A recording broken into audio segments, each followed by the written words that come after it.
Hello and welcome to the Wellness Plus podcast. I'm your host, Karina Rachel, and I'm joined today by Sandra Foreman, founder of The Spa in Me, L.L.C. She's also a lawyer and a self-care coach. Thank you so much for being here. Thank you for inviting me, Karina. I'm glad to be here. So I think it's really interesting that, to me, it kind of feels like practicing law and being a yoga teacher, self-care coach, self-care advocate are two very kind of different sides of the spectrum.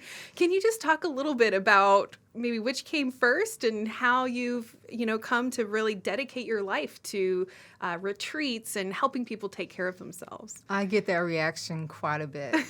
I've been practicing law for 22 years now, and my advocacy work in terms of self-care is something that personally evolved for me.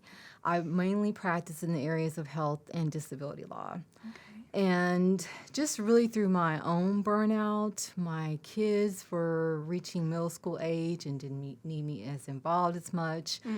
I really had never found any hobbies outside of practicing law or doing anything personally for me. And I just reached the point of feeling physically and mentally exhausted. And so there was that point where I just started seeking hobbies and just trying to find myself again. And what I gravitated to was I gravitated toward health and wellness activities. And so people would take notice, my coworkers, friends, they wanted to know exactly what it was that I was doing.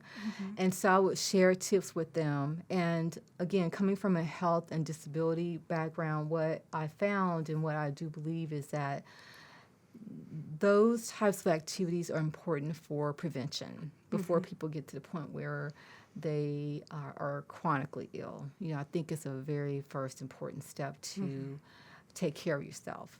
So that's how I got to this point. And also with attorneys, what people don't realize is that attorneys are people who are, of course, workaholics. But the CDC, the Centers for Disease Control, did a study about 4 years ago and found that attorneys are fourth on the list of professions that rank high in suicide. And they are preceded by dentists, pharmacists, and physicians. Wow. Yeah. Very interesting that even in the professions of people that are providing the health care, that they would have such a high prevalence of suicide. Right. But at the same time, the amount of stress, the sheer amount of pressure and stress on those professions, you can kind of understand that leads to those feelings of burnout. Created this necessity of how do you take care of yourself? How do you not end up being in that statistic? Exactly. And for me, what I found is that it didn't just start during the time that I practiced law, but it preceded that. And for me, I can now, retrospectively, I can pinpoint that my workaholism really started in college. And then law school was even more demanding. And then just, having my first career. Now law schools are better in terms of promoting wellness for students, but during the time that I attended, that wasn't the case. Law students are still learning how to make themselves a priority. It isn't a widespread practice, but there is more awareness of how self-care and wellness needs to be taught in the law schools. So, yeah, I can definitely say it started long before I started practicing law. Right. And then, because you were kind of specializing in health and disability law, can you talk a little bit about how you became interested in that area? I became interested in that area because my first position was with State Counsel for Offenders, which is associated with Texas Department of Criminal Justice. And I found that there were a number of incarcerated veterans. There was one of my coworkers, she was involved with the national nonprofit called Veterans Pro Bono Consortium. And so she worked on all these cases, and I was just really intrigued by her work. And so I got involved with the National Veterans Pro Bono Consortium. And with that organization, what it does is that it provides a mentor attorney to mentor, whether it's a new attorney or just an attorney new to veterans law. They mentor attorneys to represent a veteran to help them get service-connected benefits. So that's how I got involved with disability law that way, by volunteering. And then that led to me being involved with Social Security disability cases. I was the director of advocacy for Covenant House, which is an international organization for homeless youth up to age 21. And in that role, I became aware of more public health issues surrounding homeless youth. And I later attended the University of Houston, where I received an LLM in health law, which is the highest law degree that one can obtain. It's not required because to practice law, you just need to have attended a law school and become a licensed attorney by bar examination. But it's a specialized degree that not too many attorneys obtain. And University of Houston has a premier program in health law. Wow. Yeah, so it was a journey for me. Yeah, definitely.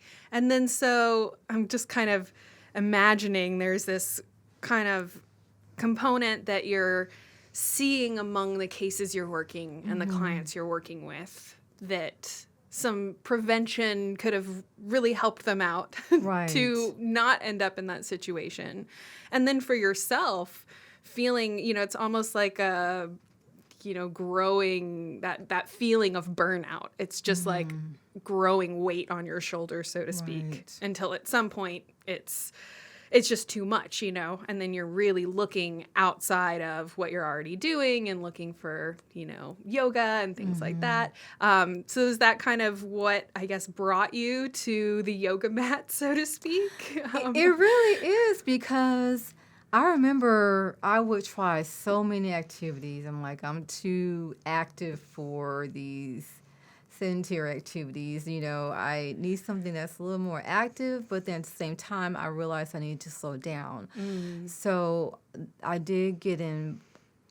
I was attracted to yoga. I would attend a number of yoga classes, and then I thought, well, I want to go deeper, and that's when I decided to enroll in a yoga teacher training program. And I enrolled in the program not for the purpose of really teaching, because I knew that I wanted to write with that type of background. And so I started with, after becoming certified, I started with writing about wellness destinations here in Austin. And what I love about Austin is that there are so many opportunities to be involved in any aspect of health and wellness. So I wanted to bring that awareness to other people who travel to Austin for festivals and music and may not really know about all the awesome hiking trails and everything else we have to offer in the area of wellness. Very cool. Yeah, I grew up in Austin, so I'm very much I feel like I see all of the amazing things around me, but then I don't really have very much to compare it to because I've not lived anywhere else. But I know that I'm just so grateful to be living here because, like you said, there's so many different groups of people doing all kinds of activities. So it's just a very health-minded, very active city, and I love that. Right. And I love that you were kind of like, hey, all of the people who are coming here for ACL and South by Southwest, like, let's introduce them to this, healthy culture of Austin too. Exactly. And that was when I started the Spa Me, that's how I started, by blogging and blogging about wellness destinations and retreats, because what I found for me in terms of slowing down, I enjoy going to retreats. I started with my family, my husband, and our two sons. We would go to a family retreat. And so then I took that and said, well, you know what? I need to make time for me. And I think I'll start going to very targeted retreats for women. And so that's what I started doing. And after I had been blogging for a while, I would go to blogging conferences because at the time I thought that I wanted to become a travel writer and focus more on travel writing. And when I would tell people, that I lived in Austin, they were just in awe. And I'm like, well, maybe I should just blog about Austin. Yeah. And so that's why I focused on Austin. And I'm glad that, that I've done that. But I wanted to do more. And so that's when I branched out and started planning a retreat for women. Yeah. Yeah. Do you want to talk a little bit more about what you offer in your retreats? Maybe what are the things that can help rescue people from that feeling of burnout? Right. I started planning, the first one is actually at the end of October. So I've been planning it since February, March, a very long time. And so what I wanted to do is to offer a retreat outside of Austin, because for me it's important to get away from the city, but still close to Austin. The first one is in Dripping Springs, which is a beautiful part of the hill country. And I wanted to initially focus on the self-care modalities that I have found helpful. And so what this retreat will offer, it will include an acoustic guitarist, so that people are exposed to, instruments that are soothing. And we'll also have healthy, nutritious food. It's all vegetarian, because I want people to realize that going meatless for a day is possible. So we will have vegetarian meals, breakfast, lunch, morning, afternoon snack. And we will also have yoga nidra, which many people aren't familiar with yoga nidra. They're familiar with yoga. And so when I have to sort of explain what yoga nidra entails, it's guided sleep meditation. It's an ancient practice. And so it's really helpful to help people who may have trouble sleeping. And it's used actually quite a bit in the veteran system, because there's so many veterans who have PTSD and just other, anxiety, just other conditions. And so the VA system has implemented yoga nidra in some of their programming. So I wanted to include that in the retreat. That's a breakout session, so the attendees will have to choose between attending yoga nidra in a beautiful barn or a cooking competition. Cool. The venue owner is a former baker, and she's just a wonderful cook. So those are the two choices for the breakout session. We will also have an ecotherapist, and an ecotherapist is someone who introduces people to nature as a form of therapy. So she'll talk about that, and then we'll walk to the donkey corral that's on site. Very cool. Ecotherapy, that sounds fascinating. Can you talk a little bit more about that? Ecotherapy, the person who is teaching it, she is a former wildlife biologist, Amy Sugino. And so she did that for a number of years and really wanted to get more involved with connecting with people on a different level. And so she became interested in ecotherapy. And, I don't know if you've heard the concept of nature deficit disorder, but I haven't, but I can totally relate.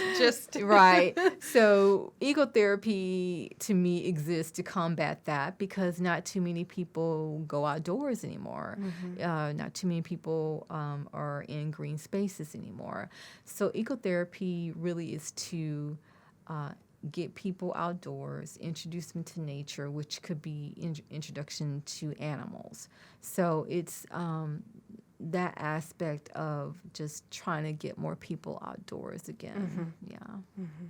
And not only to, go and stand outdoors or take a walk or whatever, but to really, I guess that's the mindfulness component or whatever, that you really are able to kind of tap into that, calm place that is so easy to get in when you're like walking through a hiking trail or something like that. But at the same time, like, I've also seen people that are hiking and you can tell they're still like in they're still in their normal headspace that they're always in. So actually like making that transition to be in that environment or be around those animals or whatever, and really like connecting with them and getting into that, more calm state and, being able to, like you keep kind of saying, slow down. Right. How do we slow down? And it's, it's an interesting kind of time that we're in. Like our culture really kind of encourages people to like multitask and do all these things, and people brag about how little sleep they need and stuff like that. So it's definitely kind of maybe like perpetuating that nature deficit disorder. And yeah, people just feel like, there's so much to do and they don't have time. They don't have time to slow down. They don't have time to sleep more. And I think, really the biggest challenge with self-care is making the time for it. Right. And seeing it as being important enough that you should schedule time for it. Exactly. I know it sounds a little cheesy, but I've been thinking a lot of like, self-care is healthcare. It's like the pre-healthcare, so to speak. Exactly. Prevention. So maybe that kind of like can bring us into the next topic, which is making time for self-care and how we can integrate some ways to take care of ourselves into the really busy lifestyles that we're leading. Exactly. And first, I think the most important thing is to realize that to give yourself permission to do that. Because like you were saying earlier, we think we don't have enough time for it, something extra. So I would recommend, because when people start to do something new, sometimes they just go full speed instead of just slowing down. So my recommendation is to maybe just initially try to schedule an activity, something new, once a week. And put it on your calendar, because I think once you write it or maybe and put it in your phone calendar, that a person is more prone to do that. Right. So I would tap into whatever was interesting to you years ago, or maybe when you were younger and you just haven't done it for a while, and trying to, do something along those lines initially. And also, more employers now are offering wellness programs. And I highly recommend that an employee find out more about the wellness programs offered at their places of employment, because mostly women will really, and it's true, not really have if they have young children, it's really difficult to make time to for yourself when you're caring for your children, especially when they're younger. So if your employer offers a wellness program, I would suggest getting involved in it and learning more about what it offers. Right. Yeah, I was actually just talking with someone earlier today, and she was saying that in the city of Austin, there's some kind of incentive program that, like, you actually, if you're I don't know all the details, but something to where, like, if you are attending a certain number of yoga classes every month, they'll actually incentivize you and give you time off. Yeah. Like, you'll actually, accrue paid time off or whatever just by doing those self-care and wellness activities. And I thought, well, it's wonderful. Granted, here in city of Austin, it is we're in a just kind of different environment than a lot of cities, so that depending on where people live, there may or may not be something like that. But you're definitely right that most employers, they understand now how important it is to take care of their employees and encourage them to do those things to take care of themselves, because they're going to have less sick days. They're going to be more productive at work if you have a more fun, pleasant work environment. And there's just, so many different things. So it's definitely something that's just growing consciousness about it. And if you work for a large corporation or something, there's a really good chance that they'll have some kind of wellness incentive or something. Exactly. I definitely encourage that, because sometimes what they'll do is they'll bring in speakers, and then you may become aware of an activity or a modality that just was not something you were thinking about. So that's something I definitely encourage. And what I really enjoy doing and recommend to anybody who just doesn't know where to start is to journal. And my retreat will include a journal writing facilitator. I forgot to mention that. What I feel is important beneficial about journaling is that it gets all those thoughts out of your head and onto paper, and it's like a release. And then as you journal, you can just start writing your thoughts. But I think it helps to see a person's thinking pattern, what their emotions and their moods, you can release that, and then you can analyze it later. And I think it's very helpful in that regard. And I just find it very, very peaceful. Right. And for me, it's just definitely something about holding a pen and actually like writing on paper, as opposed to like everything we do now is typing. And there's just something different about, like, I would feel weird like typing in my journal, so to speak. But something about the act of like writing. Exactly. And also really love like coloring and coloring and stuff like that. I find just like really, really relaxing. Just, one of those things when I think we've all had that experience where you're laying in bed at night. Right. And you have to be up early. And somehow knowing that you have to be up early like sabotages you from being able to fall asleep. So those little things like journaling or watercoloring or getting up and doing yoga. I mean, that's definitely something that, like, if I'm laying there and I cannot sleep, sometimes I know like I just need to get up, and I have all this like, because the emotional and the physical is so connected. Then when I feel like my mind is going 100 miles a minute, I'm like, okay, well, if I just stand up and do a couple like yoga stretches and this, then usually that'll help like calm my mind down enough that I can actually fall asleep. Let's see, do you have any other, recommendations for people who are, so I think, one of the things with self-care is that, people aren't sitting around and going, well, I could really use more self-care. Right. You know what I mean? Like, we sit around and we might be like, oh, I could really use a back massage, or I could really, I really need this or need that. But it's kind of, for self-care, it's like all of the negative things is what we focus on. And then we just don't realize that, like, oh, what we need is to go to yoga class and relax for an hour, or go get a massage, as part of your self-care.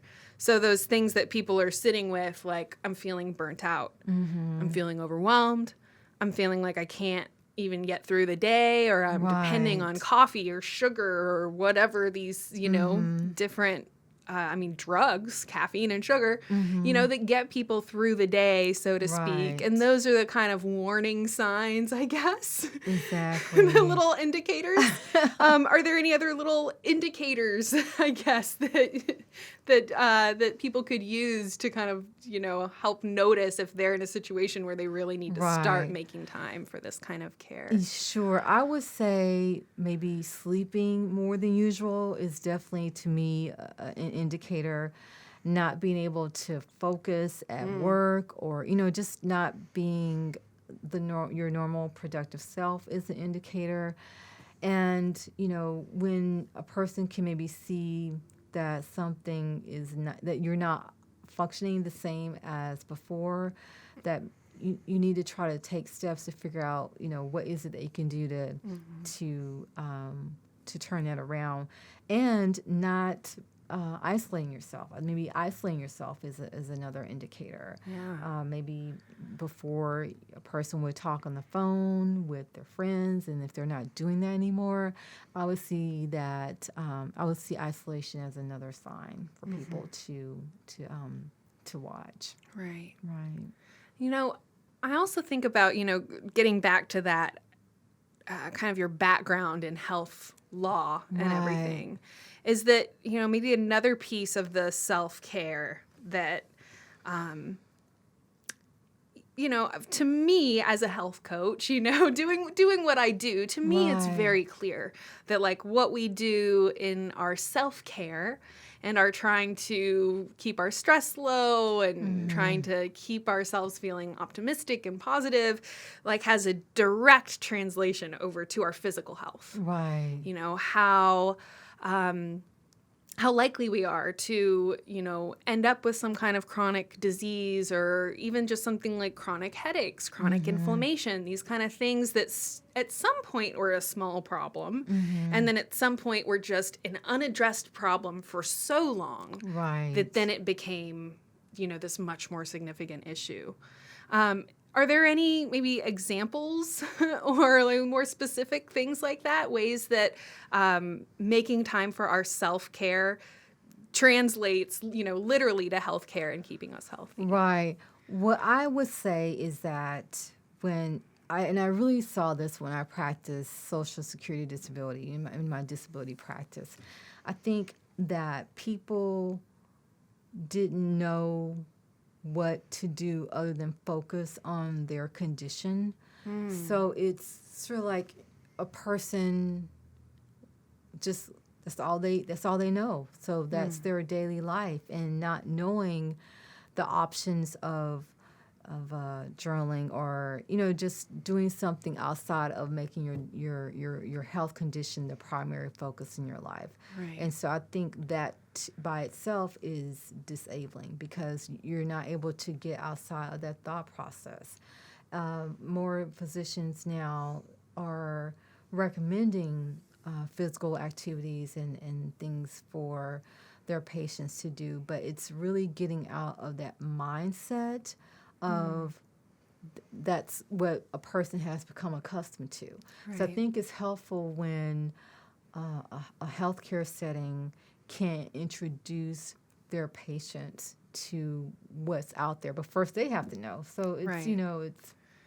It's sort of a circular problem because if they're not aware of what exists, or maybe it's a healthcare setting that can hire different practitioners in their practice and work, with their patients, because doctors, they're not going to know everything, Right. or they would never get out of medical school, to Right. be honest.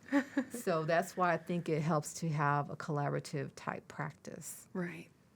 Right. And then, there's also this kind of piece of, taking the recommendations that they might give you, like you need to reduce your sugar, or Right. you need to eat more vegetables, or you need to sleep more, do this, right? Right. And then this isn't really like a clear, there's no like, okay, now I go to the store and I'm going to buy myself some extra sleep, and I'm going to Right. buy myself some decreased blood pressure or whatever. It's one of those things where, it creates this necessity for someone who can come in and then say, Right. all right, so here's our goals and the recommendations that we were given by the doctor. And like, now here's how we actually implement them. Exactly. And that's a lot of what I do, in my health coaching too, is like helping people find, what is the realistic thing that I can Right. do?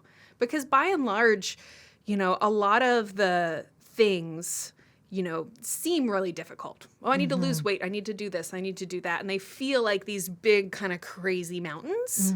And you just can kind of see where people almost get like deer in headlights, Right. being like, I need to do all of these things. And like, I have no idea how. Exactly. So I think it's great that we're definitely living in a time where this information is becoming so much more common.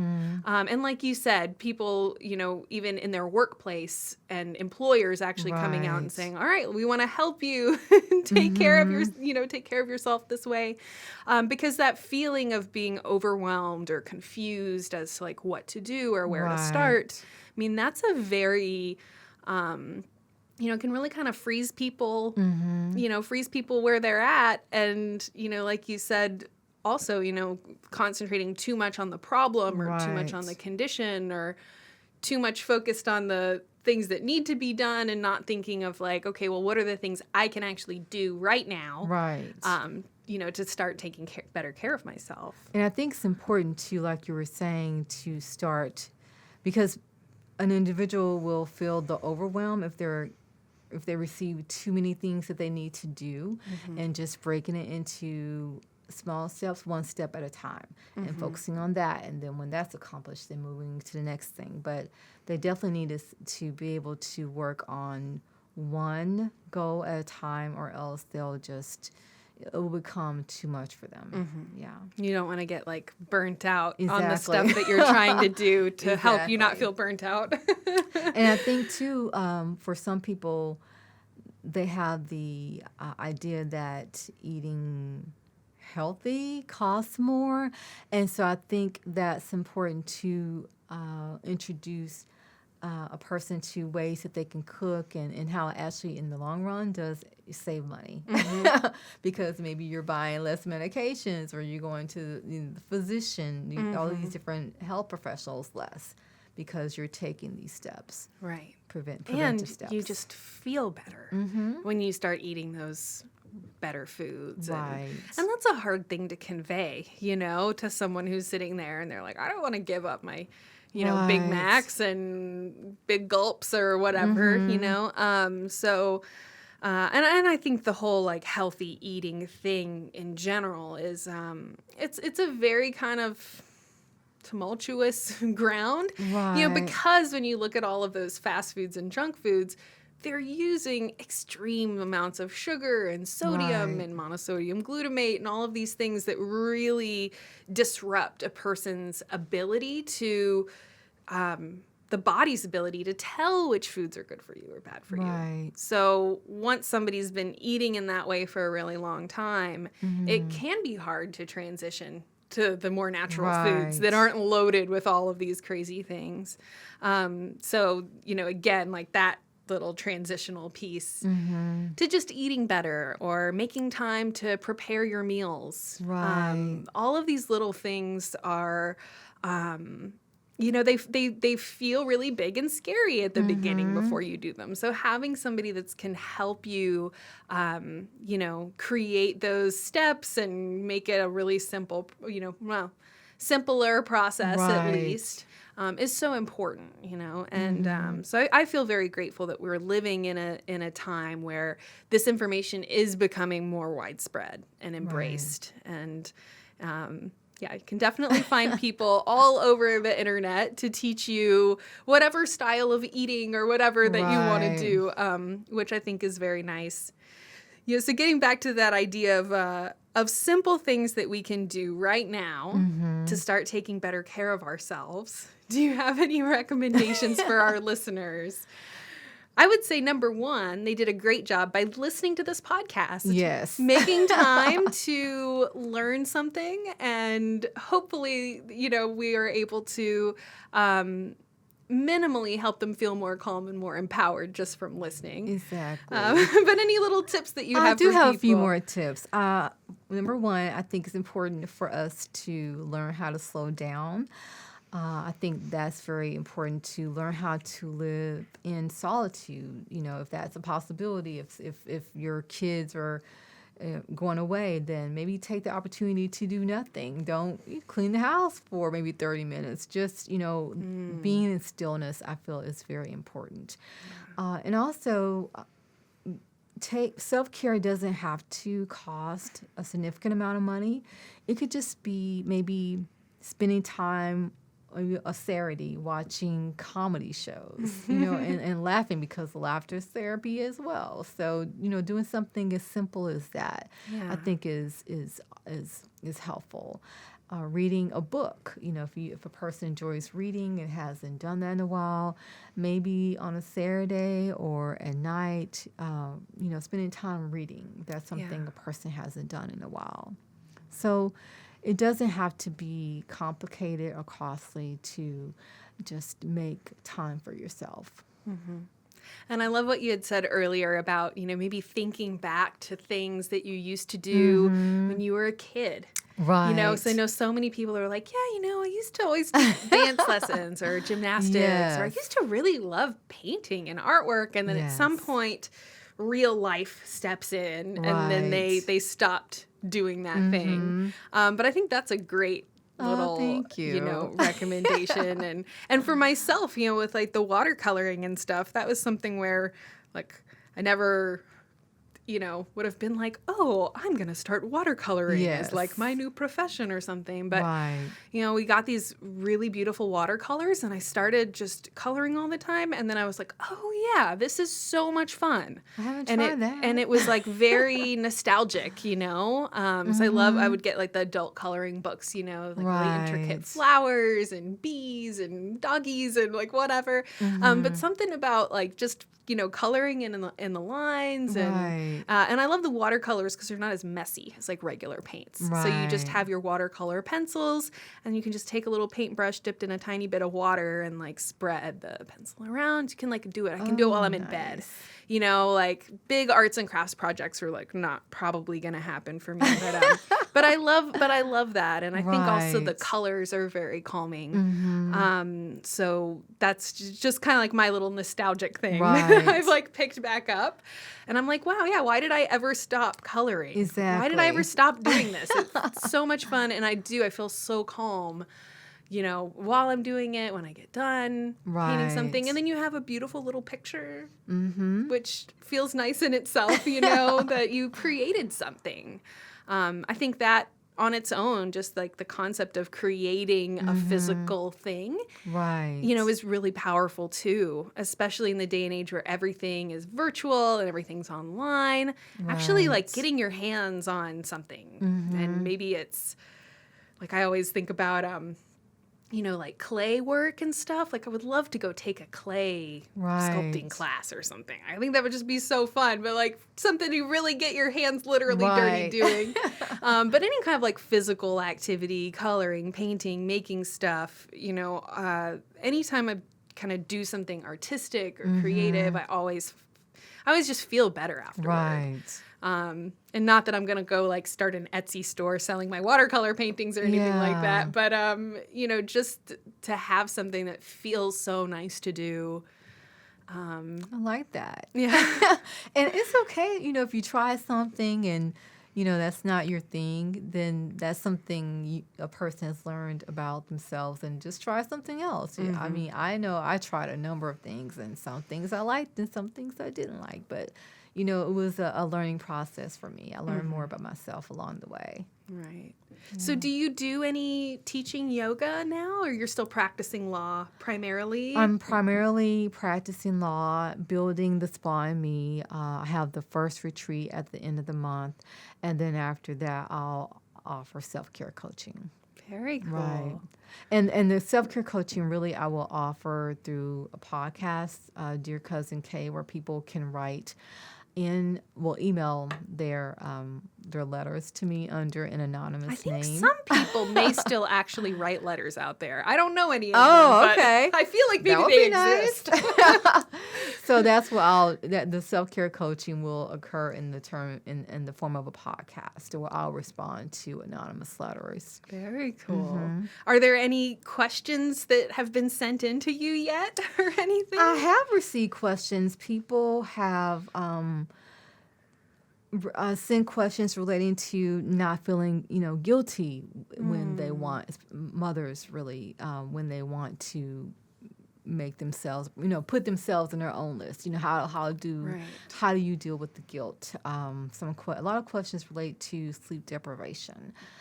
So it's really interesting to, get real life questions where they're seeking help on, advice on how to, improve in those areas. Can I ask what your response would be to those questions? Right. For the feeling of guilt, that's something I definitely dealt with when I started to make myself a priority or just to put myself on the list because I hadn't done that in so long. And it's a natural way to feel. But my response to that is if I'm not taking care of myself, then no one in my household is going to feel, they're not going to, they'll feel the effect of that. And I think I am a happier person when I'm doing something that's pleasant for me. It makes just creates a pleasant environment. So I would say it's important not just for you, but it's important for everyone in your household or whomever you're taking care of. It's important to make yourself a priority. And in terms of sleep, it's depending on the reason for the sleep deprivation. I personally do try to get, I would say I average between 6 to 8. I do wish it was 8 every night, but I have to make an effort to maybe go to sleep earlier or to not stay up late. I don't work on the weekends anymore. I stopped taking work home on the weekends a long time ago. So if I work on the weekends, it's something very rare. It's just a tight deadline I'm trying to make. So I would say in terms of sleeping more is something that probably requires more effort for people. But if working more than 40 hours a week is something that is a habit for some people, I would say get into the practice of not taking work home, leaving work at work, and making your house a haven. And eventually maybe that will lead to sleeping more. Because I think just our thoughts probably keep us up at night sometimes of thinking, And I'm next thing to usually do. laying in bed thinking about work. Exactly. And so, more often than not, it's work that's keeping me, Right. keeping me awake. Or I think of something and I'm like, oh, I'm going to pull out the laptop and send this email real quick. And it's Right. like 2 a.m. I'm like, what am I doing? It's the middle of the night. Go to sleep. But for whatever reason, like, your brain just kind of like is in hyper mode. And, but I love that recommendation. I'm going to stop bringing my work home with me on the weekend. I stopped doing that about 10 years ago. It really did help me a lot because I worked so much. No one really asked me to, and my job really didn't. It's just, I was in that mode of feeling like I had to complete certain assignments within, certain deadlines. So, it was self-imposed. Yeah. Well, I think that's kind of an interesting, topic in itself is like, why do we become workaholics? Why do we get so, I guess kind of obsessive almost over like getting things done and being efficient. And the thing I commented earlier that like we brag about how little sleep we can get and we brag about how many things we can multitask at the same time. Like, why do we gravitate towards that like kind of workaholic? I wish I knew. I think for me, I've just always had that type of personality.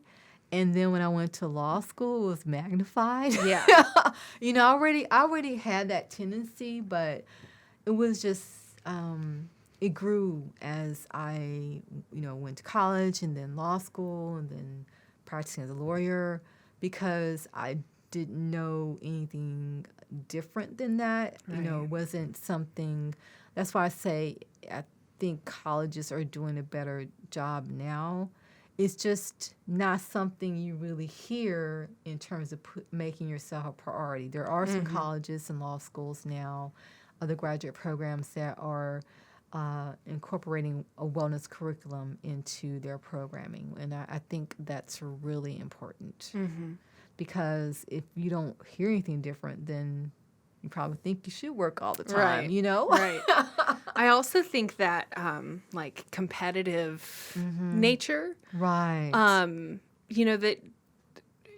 can be very, very strong. And I think some people are more competitive than others. Right. But definitely the public education system like encourages that competition. Right. And I remember being in college, and that was probably the most stressed out I've ever been in my life. As a college student. And in hindsight, like if I could go back and tell my college self, like, hey, none of this is a life or death situation.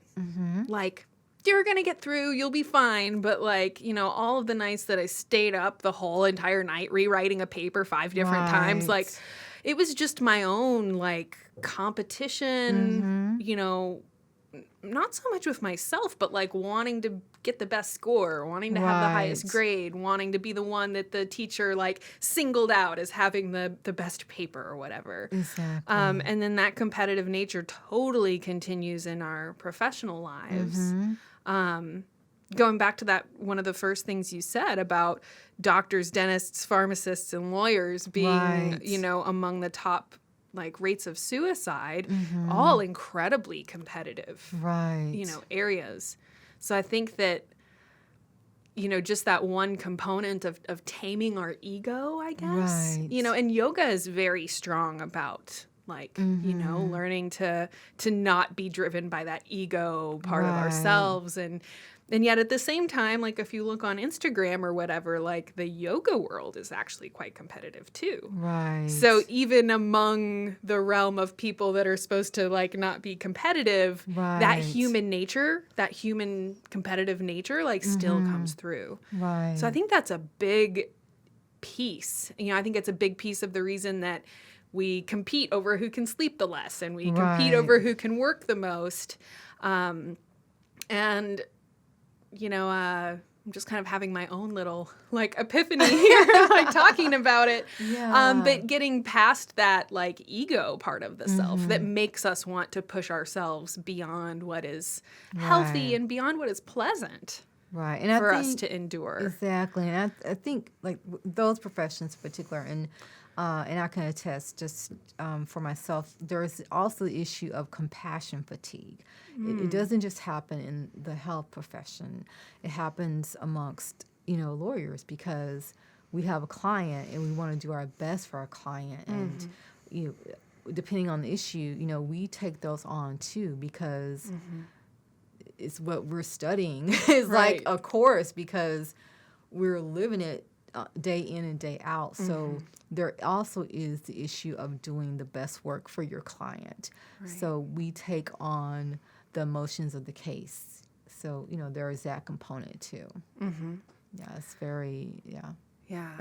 And with, the background that I have in all of the different yoga teachers and massage therapists, physical therapists we've worked with, a lot of them have kind of talked about how they, after working on someone will like take on the energies of that person. Exactly. And so like, for instance, one of the girls had come in one time and she was like, man, I had a session this morning and I was working on this woman that just had like all of these different emotional things. And I mean, I could just tell she was like a different person when she walked in the door than like all of the other times that we shot.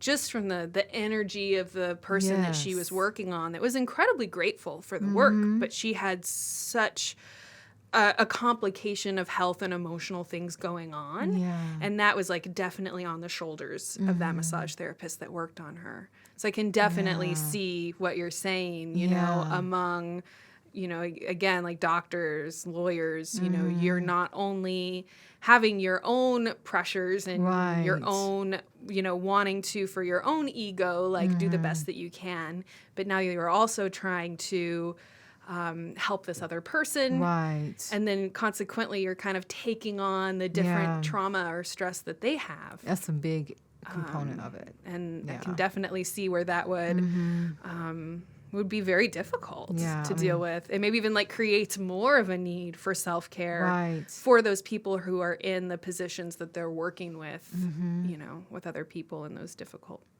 kind of places, so to speak. Exactly.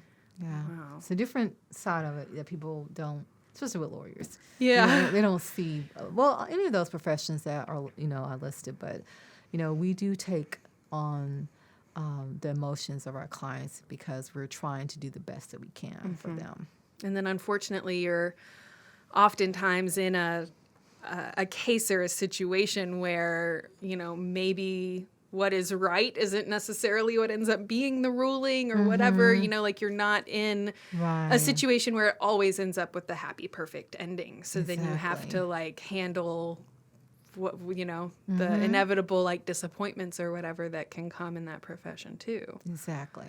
Wow. So do you have any other tips for lawyers or well, otherwise incredibly pressured people under so much pressure? Exactly. What I would say is what has helped me and what helps a number of people that I know who are in these different professions is to socialize, to have your tribe of people that you may see once a week, or go have lunch together or whatever. Just making time for people who you trust. I think that's very important to maybe talk about the things that are bothering you, or maybe just talk about something completely different. I think it's important to continue to socialize outside of, social media. Right. That could be helpful outside too, of the but anti-social media. yeah. But I think it's still important to have social, physical connection with people. You can see maybe occasionally, or Right. pick up the phone and talk. I think that's important. Right. Yeah, I think the whole kind of like internalizing all of our Right. struggles is, a big part of what kind of like it's about to be Halloween here as we're filming this. I'm thinking about the witch's cauldron, Right. and you just keep like piling in all of the, different emotions and feelings, and it's, Yeah. it becomes really stressful. And yeah, well, I'm just so grateful to you for coming and sharing all of this with us. And I definitely think that, it is kind of the enlightenment of self-care right now. Like this is where this idea of prevention is really starting to be embraced, by the mainstream even. Right. So I'm just hoping that this is lots of positive change happening for so many people. So do I. And is there anything else that you want to share here as we're closing our little self-care discussion? I would say, just in terms of self-care, making yourself a priority is important, and don't think of it as something you have to take on a daily basis in the beginning. Just, take it one step at a time, schedule it maybe once a week. Just take small steps in the beginning if it's something that a person hasn't been doing for a while. Well, thank you so much, Sandra, for being here. And I'm so excited to have you back on the program again soon. Thank you so much. Definitely.